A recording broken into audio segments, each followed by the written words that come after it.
Russia ও চীন যৌথভাবে জাপানের চারপাশে বোমারু বিমান টহল চালিয়েছে, যার জবাবে জাপানও যুদ্ধবিমান উড়িয়ে কঠোর নজরদারি করেছে। মঙ্গলবার রাতে জাপানের প্রতিরক্ষা মন্ত্রণালয় জানিয়েছে, রাশিয়ার দুটি টিউ-95 পারমাণবিক সক্ষমতার বোমারু বিমান জামান সাগর পেরিয়ে পূর্ব চীন সাগরের দিকে যায়। সেখানে তাদের সঙ্গে মিলিত হয় চীনের দুটি H-6 বোমারু বিমান। 4 যুদ্ধবিমান প্রশান্ত মহাসাগরে দূরপাল্লার যৌথ টহল সম্পন্ন করেছে। এরপর আরও 4টি চীনা যে-16 যুদ্ধবিমান ওই বোমারু বিমানের সঙ্গে যোগ দেয়। এগুলো ওকিনাওয়া ও মিয়াকো দ্বীপের মধ্যে আন্তর্জাতিক জলসীমা মিয়াকো প্রণালী দিয়ে যাওয়া আসা করেছে। একই সময় জাপানের সাগরের উপর রাশিয়ার S-50 সতর্ককারী বিমান এবং দুটি Su-30 যুদ্ধবিমানও শনাক্ত হয়।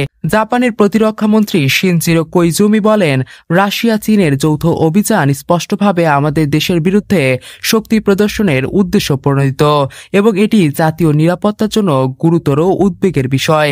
জাপানের বিমানগুলো নিয়ম মেনে আকাশসীমা শনাক্তকরণ ও প্রতিরক্ষা কার্যক্রম চালিয়েছে।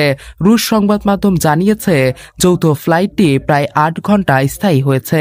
দক্ষিণ কোরিয়ার সামরিক বাহিনীও তাদের আকাশ প্রতিরক্ষা শনাক্তকরণ অঞ্চলে রাশিয়ার 7টি এবং চীনের 2টি বিমান প্রবেশের কথা নিশ্চিত করেছে। বিশ্লেষকরা বলছেন, চীন রাশিয়ার ক্রমবর্ধমান সামরিক সহযোগিতা এবং তাইওয়ানকে ঘিরে জাপানের নতুন প্রতিরক্ষামূলক অবস্থান এই অঞ্চলের নিরাপত্তা পরিস্থিতিকে আরও জটিল করে তুলেছে।